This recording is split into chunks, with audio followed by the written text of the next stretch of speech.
eu vejo o Flamengo como adversário mais indesejável do pote 2, porque mesmo ainda estando numa fase de consolidação, é o atual campeão, é o time que chegou em 3 finais das últimas 4 edições e vai ganhando aos poucos corpo sob o comando do Sampaoli. São 6 vitórias nos últimos 7 jogos. Então, parece que aquele jogo contra o Bragantino vai sendo um ponto fora da curva. Se engrenar no coletivo, não interessa o pote 2. Não interessa porque você vai fazer o resultado em casa, você vai se defender e o Flamengo provou ser isso. E a gente também aprendeu que a fase de grupos é um campeonato e o mata-mata 5 semanas depois é outro campeonato. Desde quando teve Flamengo e Goiás, jogou Eric Pulgar e Vitor Hugo, eu tive a certeza que o Vitor Hugo em algum momento iria ganhar mais oportunidade nesse time. Né? Então, uma grande partida do Vitor Hugo, uma grande partida do Bruno Henrique no portal ge.com, de que o Flamengo teria avançado nas negociações com o jogador Claudinho. Eu tenho a conversa aqui com o Fernando e vou, na íntegra, passar o que foi falado para todo mundo que está assistindo, para poder contextualizar. Mandei para ele o link, tá aqui, ó, Fernando Garcia, e eu mandei para ele o link da postagem do GE. E olha o que ele escreveu, ó, só pra... Todo mundo está dizendo que, e eu tenho que concordar, que é o treinador que está querendo esse ritmo, imprimir esse ritmo. Exatamente o mesmo ritmo que imprimiu na época o Jesus. Imprensa de todo o país rasga elogios ao Flamengo, rapaziada. Pois é, vamos assistir aí os programas, tem ESPN, tem um monte de programa pra gente assistir, inclusive... Por isso que é importante que você assista até o final. Inclusive, informação aí sobre o Claudinho, hein? E Lucas Veríssimo, de fontes verídicas. Então vamos acompanhar esses elogios e essas informações. Então não sai do vídeo, velho. Não sai do vídeo, senão vai... Pedrão, perdi a informação. Vamos ver aí, tem cantinha de ouro. Tem um monte de coisa, rapaz. É felicidade. 4-0 Flamengo. Vambora aí. Você que tá aí, eu vejo aqui, hein? Mais de 70% da galera assiste o canal e não tá inscrito, pô. Vamos mudar isso. Se inscreve, aciona o sino, deixa o like também. Pô, o Flamengo venceu, tá feliz, pô. No dia que tu tá chateado, até entendo não se inscrever. Mas ganhou. 4-0, um baile. BH de volta, BH voando, rapaz. Se inscreve aí, aciona o sino, deixa o teu like e vambora aqui pro vídeo. Final da Conmebol Libertadores, derrotou em casa hoje, goleando o Aucas. A galera fez a festa, foi uma noite espetacular para o Bruno Henrique. O Bruno Henrique, afinal de contas, foi um dos principais nomes dessa noite. Vitor Hugo também, muito bem, né? Já que falávamos da identificação do torcedor do Corinthians com a base, a torcida do Flamengo também tem enorme identificação com a base. E o Vitor Hugo honrou hoje, jogou bola demais. Só que o Flamengo está aí, na segunda posição, meus amigos. Situação dos potes nesse momento. O Flamengo com o Nacional do Uruguai, River Plate, Argentino Júnior, Galo e Atlético Nacional da Colômbia. Pote 2 esse, né? Podendo enfrentar nas oitavas de final o próprio Racing, né, que foi adversário dele agora, Internacional, um clássico brasileiro, Fluminense, um clássico estadual e nacional, Independente Del Valle, time duro, que derrotou o Flamengo na Recopa Sul-Americana, antes de começar a Libertadores, o Furacão Atlético Paranaense, que seria a reedição da última final, e o Olímpia do Aguirre, que fez um ótimo papel nessa primeira fase. E amanhã, a depender do que aconteceu, o Palmeiras aí ganhando o pote 1, não ganhando pote 2. Pote 2 também. Tá perdendo. O Boca Juniors deve ser o pote 1 também, e ali a disputa pelo pote 2 com outros times. Muito fraco, é o preço, entre aspas, que o Flamengo vai pagar por um time que perde para esse Aucas no momento que perdeu fora de casa e também não ganha do Nublense fora de casa. O torcedor do Flamengo hoje sai muito feliz. Na entrevista do Bruno, você fala ali que ele fala bastante, é o grande personagem desse jogo de hoje. O torcedor sai feliz porque é difícil você desvincular a imagem de felicidade do torcedor do Flamengo ao ano mágico de 2019. E ele vê o Bruno Henrique esticando, acelerando, participando, servindo, construindo, sendo protagonista. Ele vê um Felipe Luiz muito bem hoje, muito bem Felipe Luiz hoje, daquelas bolas que ele joga, que a gente para e fala, sabe muito, com inteligência, hoje sem talvez esticar. O lado esquerdo foi meio déjà vu para... E pega esse déjà vu e ele vê o que ele gosta também, que é um jovem se firmando, jovem que já vinha bem. Javier só não foi melhor essa temporada porque passou um tempo longe do time por lesão. Vitor Hugo, muito bem. O quarto gol dá para coroar essa atuação com o Bruno, com o Pedro servindo, que não acontecia, com o Vitor Hugo. Então, mexe nas melhores memórias do torcedor do Flamengo. E, claro, um Flamengo, a gente está sempre debatendo aqui, né? Qual foi a melhor atuação pelas mãos do São Paulo? Quando que o Flamengo teve cara de São Paulo? Um Flamengo que, principalmente ali no primeiro tempo, para resolver a parada, tem cara de São Paulo, vertical, intenso, comprometido. Mas o nível do Alcas, alguém vai querer desmerecer. O nível do Santos também não é alto. E a gente debatia que venceu, o São Paulo disse que estava próximo do que ele queria de posse de bola, de troca de passes, de que ele treinava, mas não construiu essa facilidade. O Flamengo tem condição de construir facilidade, muita facilidade, contra times de menor técnica. Então o Flamengo fez o que dele se esperava, com uma cara de São Paulo e conversando, dialogando com aquele Flamengo lá de trás. Quando você olha para o campo hoje, você tem o Vitor Hugo com o Wesley, o Everton Ribeiro pelo lado direito. Você tem, como disse o Breyer, Felipe Luiz, Bruno Henrique. Você tem a Arrascaeta pelo lado esquerdo. Muita troca de posição, muita movimentação, cada um puxando espaço, confundindo a defesa do Alcas, que é limitada, e abrindo. O campo se abre, Bruno Henrique acelera, alguém sempre servindo. O lance do quarto gol. Bruno Henrique vai achar o Pedro, atrai a marcação, confunde, serve o Vitor Hugo, que tinha roubado a bola lá na origem, deixado com a Arrascaeta esticar no Bruno Henrique. Então, a torcida do Flamengo no Maracanã, onde esse time tem sido mais forte, é o déjà vu que você falou, né, Breyer? Então, ela mexeu num potinho ali de boas lembranças, de vitórias, e há muito tempo esse torcedor está querendo resgatar, saber do Bruno Henrique, se ainda pode entregar. E você fala de Bruno Henrique, você fala de Libertadores, você fala de retomada, você fala de um novo trabalho, o Flamengo querendo ser mais forte. Vai pagar esse pote 2 aí pelo que não jogou em alguns momentos da fase de grupos. Mas hoje passa um recado muito interessante para o seu torcedor. Agora é uma questão de entender. Vai ser mais um jogo que daqui a pouco a gente vai pontuar aquele Flamengo do Alcas teve cara de Sampaoli, ou vai ser a retomada de uma sequência? Eu acho, Paulo, que ele começou a ter algumas sinalizações quando ele tira Gabriel, disse que não vai ter problema de mexer com alguns medalhões, está chegando gente muito boa de qualidade daqui a pouco. Eu acho que talvez seja uma tendência muito mais de seguir isso de alguma forma positiva do que de agora ser algo muito fora da curva. O São Paulo está testando, está mexendo, é um início de trabalho de São Paulo. Então o torcedor do Flamengo tem todo o direito de ficar muito animado com o que ele viu hoje.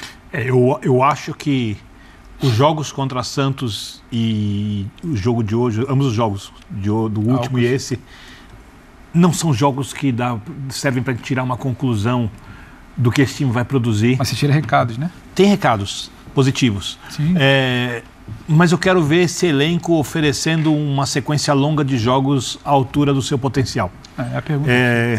Eu não vou entrar na polêmica do Bruno Henrique com a notícia do Mauro César. O Mauro César é um jornalista experiente que dá informações várias vezes corretas sobre o Flamengo. Ele não inventou a notícia, eu tenho certeza absoluta, né? Então é para ser considerada. Não vou entrar na polêmica, não sei o que aconteceu. Eu sei que ele não inventou a notícia, tenho certeza absoluta. Sobre o Bruno Henrique, quando eu falo sobre ter uma relação saudável com o futebol, eu acho que faz parte de a gente gostar de personagens, de ver alguns jogadores que atuam. Para mim, o melhor jogador da melhor versão do Flamengo desde a geração do Flamengo do Zico, que é o Flamengo de 2019, o Flamengo do Jorge Jesus.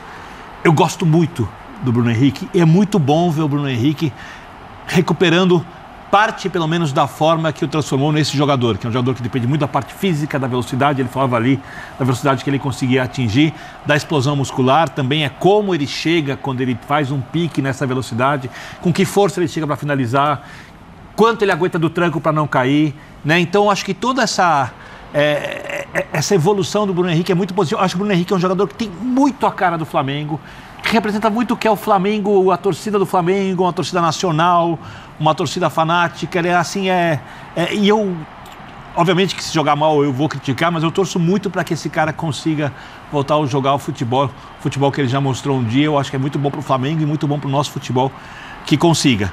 E eu prefiro esperar, repito, para entender o que vai acontecer. Não acho que esse pote 2 ele é tão assustador como normalmente seria.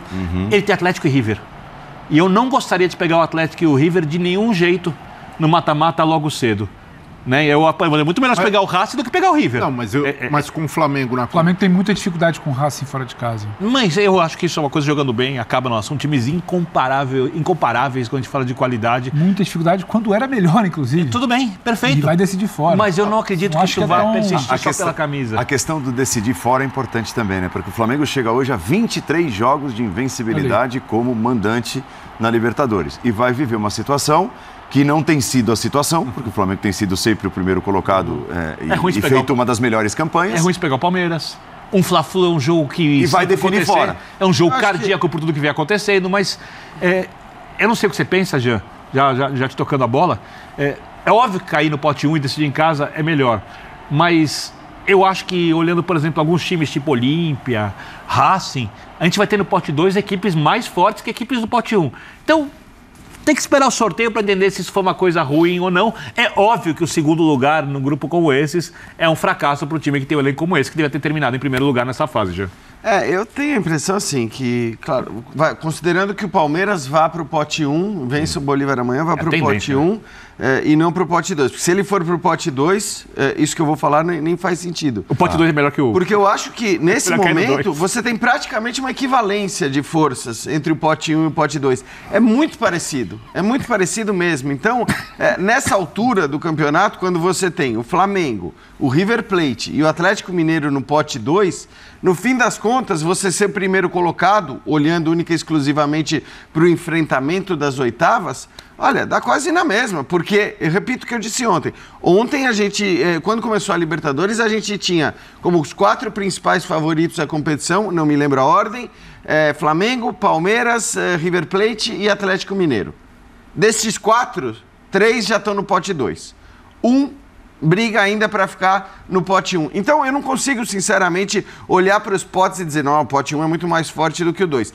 A diferença, de fato, e para muita gente essa é uma vantagem subjetiva, eu não acho que seja subjetiva, e aliás existem até estudos que comprovam que mesmo quando você tem a definição do mando do segundo jogo por sorteio e não por critério técnico, em geral quem decide em casa leva uma vantagem. Tô falando, quando é por sorteio, porque claro que quando é por critério técnico, teoricamente o melhor time tem mais chance de passar. Então, eu acho que, no fim das contas, ficar no pote 1 hoje significa muito mais uma vantagem de decidir em casa do que uma vantagem de poder pegar um adversário mais fraco nas oitavas de final. Isso também faz com que o importante do confronto seja muito aquilo que eu sempre digo que é importante no confronto, no sorteio do mata-mata: o caminho. Saber se você vai precisar pegar 1, 2, 3, quantas potências do futebol você vai ter. Quantos brasileiros? Só para lembrar. Agora, se não me engano, os nomes que você falou, todos os times do pote 2 já foram campeões da Libertadores. Todos. Boa questão. Isso assim, não deve... Tô checando aqui. Não deve acontecer... amanhã, porque é provável, muito provável que o Boca Juniors esteja no pote 1 e é provável também que o Palmeiras esteja. Mas é isso, todos do pote 2 já foram campeões da Libertadores. Sobre o Bolívar. Se o Palmeiras ganhar amanhã, eu vejo o Flamengo como adversário mais indesejável do pote 2, porque mesmo ainda estando numa fase de consolidação, é o atual campeão, é o time que chegou em 3 finais das últimas 4 edições e vai ganhando aos poucos corpo sob o comando do Sampaoli. São 6 vitórias nos últimos 7 jogos. Então, parece que aquele jogo contra o Bragantino vai sendo um ponto fora da curva. Muito pelo resultado, porque desempenho, o Flamengo ainda oscila. Não é um Flamengo totalmente estável.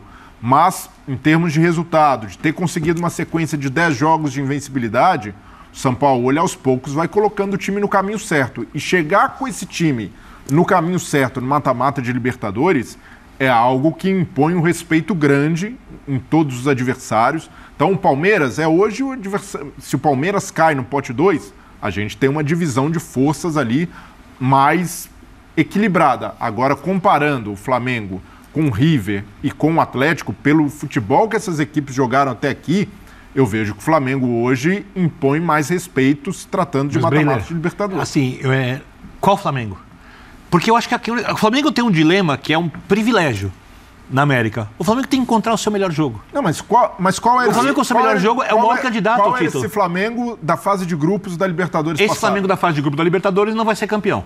O Flamengo com o Sampaoli jogando perto do que ele pode... Não, ele tá falando da passada. Não, da Libertadores passada. Qual era o Flamengo na fase de grupos? Também não havia parecido. Era muito parecido.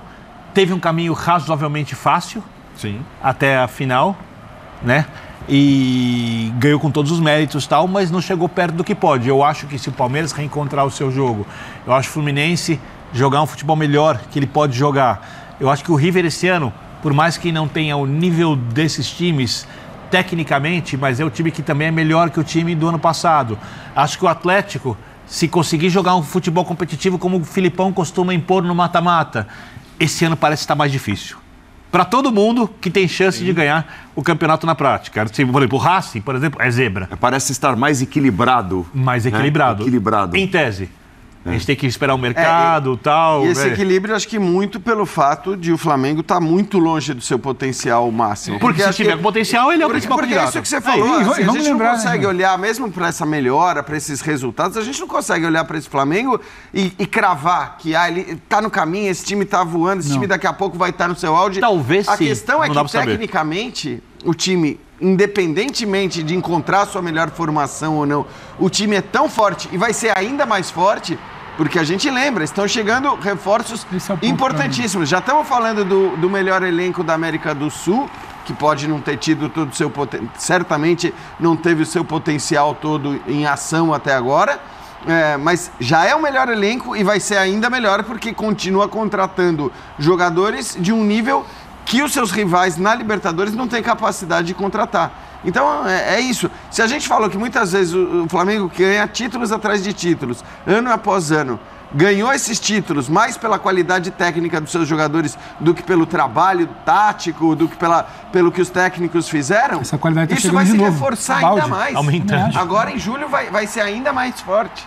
Agora, assim, a gente não tem acesso aos treinamentos, a gente tem acesso às informações, a gente tem os nossos colegas buscando informações que vêm de lá de dentro, mas a gente tem acesso total aos jogos. Sim. E, claramente, depois da fase ali que pintou como crítica, com muitos treinamentos e tal, que poderia ter desagradado o elenco, o Flamengo foi um arremedo físico contra o Bragantino, sim, deu um passo à frente contra o Santos e hoje foi um outro time.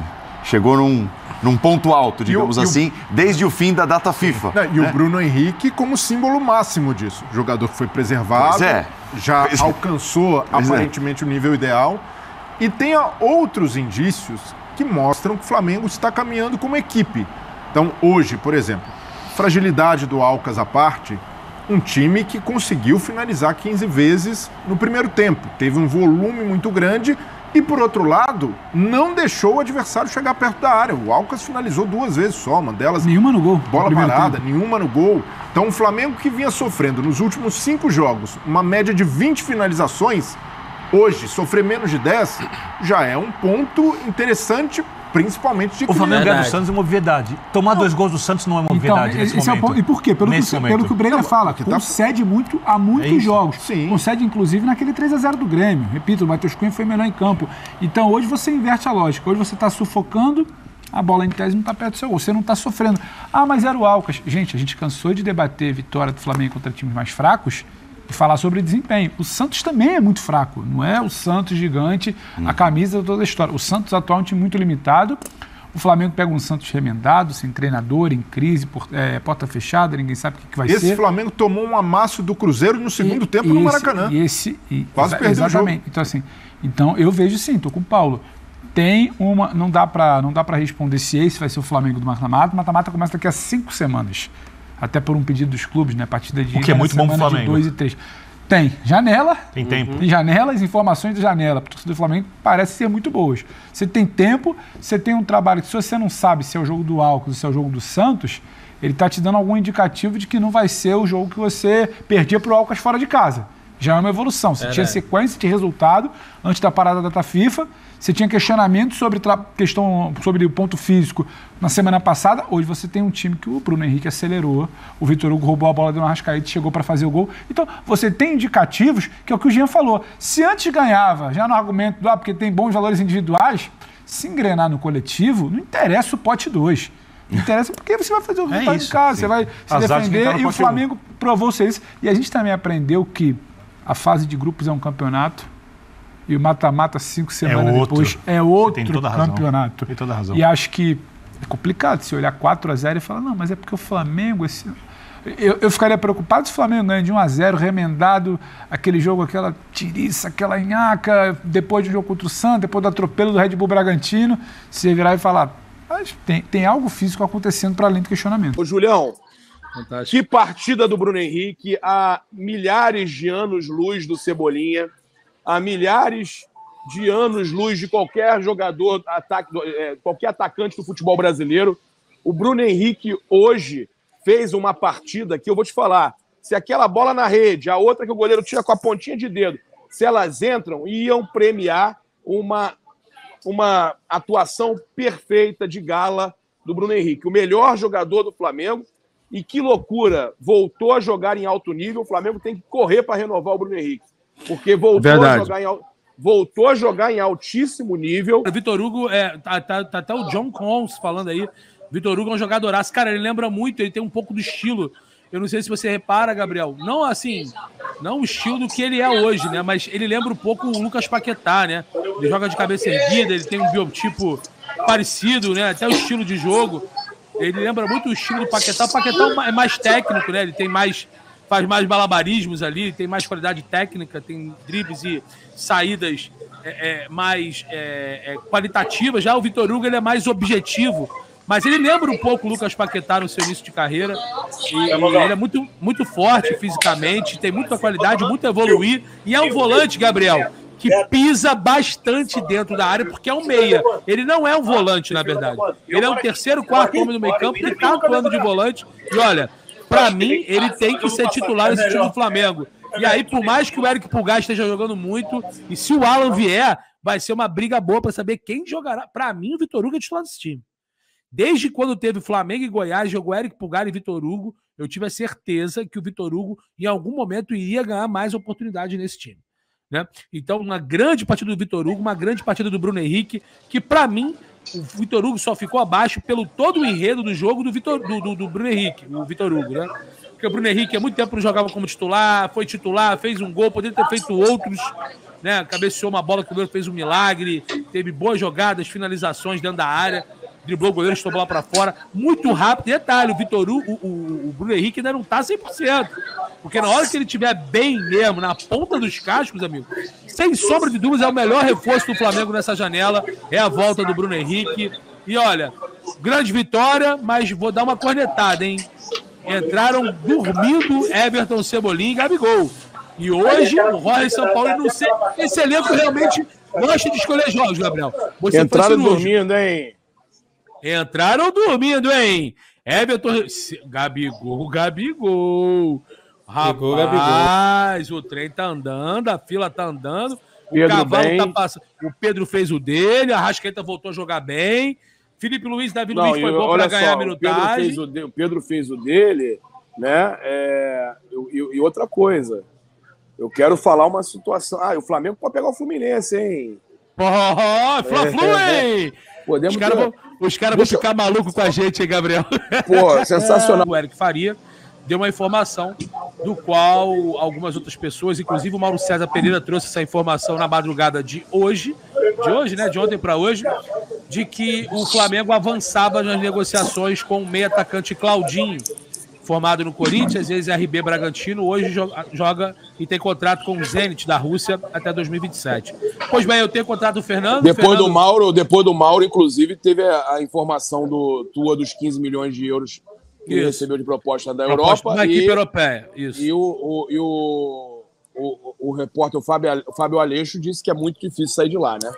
Exato. Eu também conversei com o Fábio Aleixo, que só para quem está aqui na live, de repente não tem em contextualizar, o Fábio é um jornalista brasileiro radicado na Rússia, cobre o futebol russo, né? E é um baita de um jornalista. Mandar um abraço pro Fábio, sempre muito solícito quando a gente procura para tirar dúvidas do futebol russo. Então é o seguinte, Gabriel, eu conversei com o Fernando, e o Fernando, não só o Fernando, né? Primeiro pontuar também que o Guilherme Miranda é um dos representantes, não é um empresário.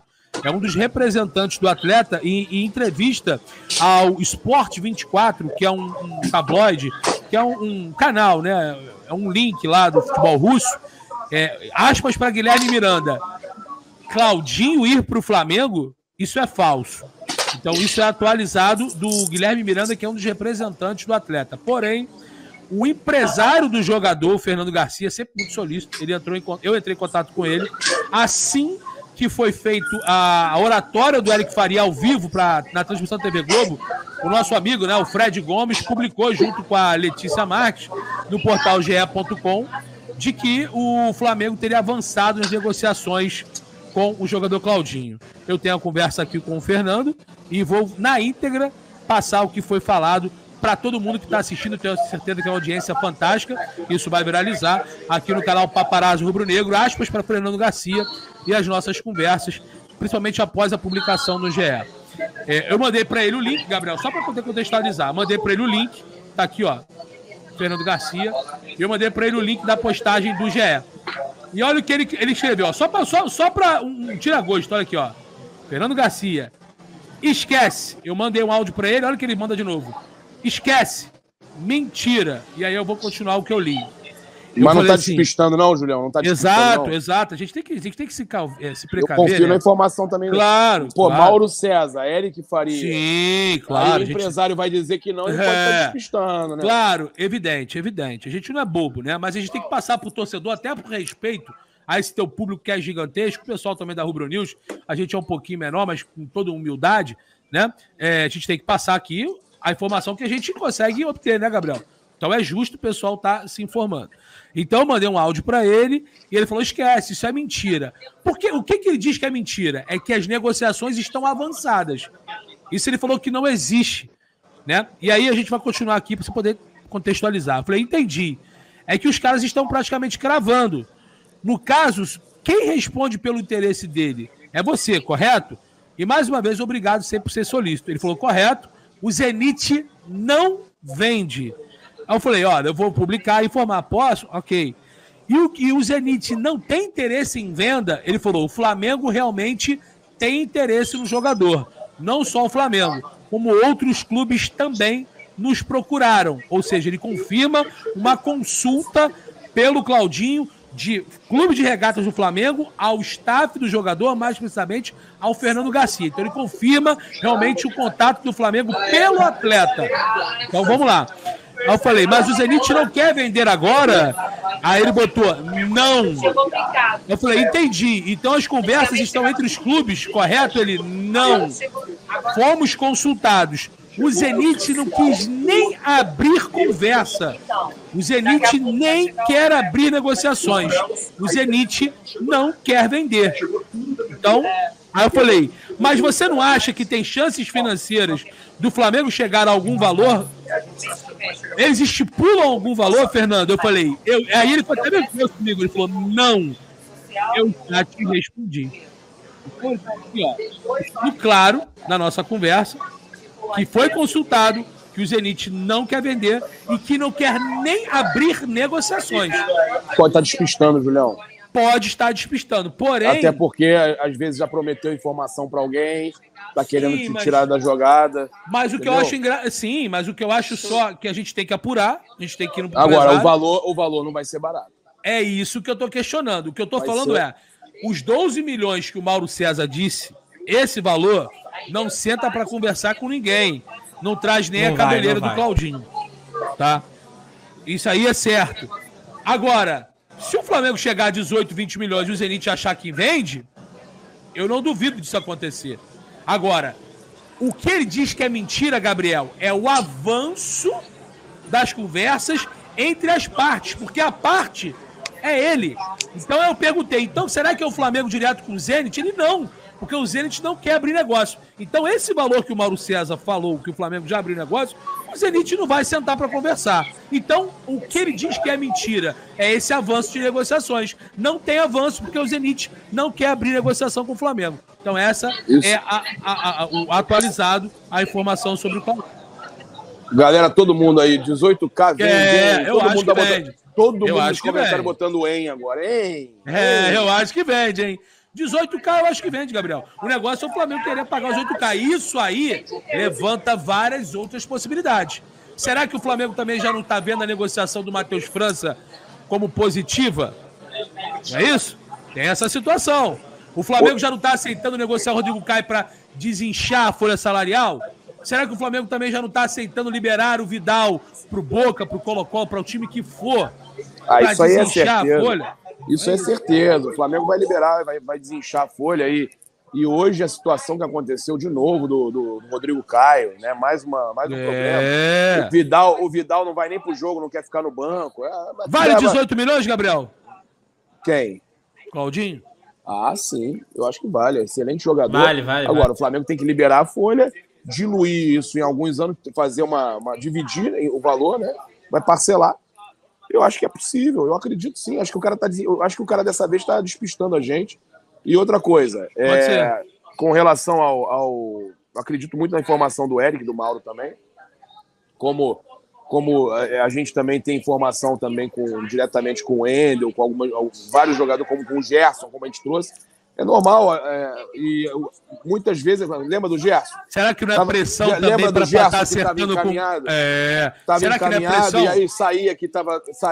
Gabriel, será que não é pressão para fechar com o Dela Cruz também? Pode ser, hein? Julião, eu vou te lembrar uma coisa. A gente, quando trazia a informação do Davi Luiz, quando trazia a informação do Gerson, o que os empresários vazavam para os outros jornalistas? Que não procedia, que era mentira. Entendeu? Sim. Então eu acredito. Agora que eu começo a acreditar que ele vem. Sim, assim, Gabriel, eu não descarto. O que a gente tem que fazer é o nosso papel de jornalista em trazer a informação agora eu acredito na raiz e na fonte. Esse Vitor Hugo no meio do campo é bom. A gente vai vendo essa molecada toda, né? E essa molecada sabe jogar. O outro que entrou também, Matheus Gonçalves, que é outro que sabe jogar. Aí vem aquele negócio que a gente falava antigamente. É melhor perder tempo, entre aspas, com a molecada e que sabe jogar, do que com essas barangas que vem você não sabe de onde e como é que vai, né, reagir no meio desse time, principalmente do time do Flamengo. Que tem uma molecada boa, tem que botar, olha aí, Wesley. Outro dia me ligaram aí, você tá ficando maluco, tá esclerosado. Tô, com 82 anos, você queria o quê? Maluco não tô, mas esclerosado, né? Quem escapa com essa idade? Poucos. Agora, porque eu disse que o Wesley, olha, esse moleque aí pode, de repente, entrar na seleção brasileira, hein? Pô, não tem lateral. Lateral esquerdo nós temos. Tem um bando. Agora tem 3 ou 4 aí, dá com pau. Todos eles sabem jogar. Fecha o olho, pega 2 e leva. Pega 3 e leva. Agora é lateral direito. Não tem. E esse moleque está saindo. Ele hoje jogou uma barbaridade. Tanto pelo meio quanto pela ponta. Quando vinha Everton Ribeiro, quando encostava ali o Arrascaeta, quando encostava ali Vitor Hugo, qualquer homem de meio de campo, triangulando ali, ele meteu várias e várias bolas para dentro do gol, dando passe, inclusive pro gol. Ele e Everton Ribeiro, que voltou a jogar bem. Mas jogou contra ninguém. Não estou discutindo isso. Estou discutindo a movimentação do time do Flamengo, tanto de um lado quanto de outro.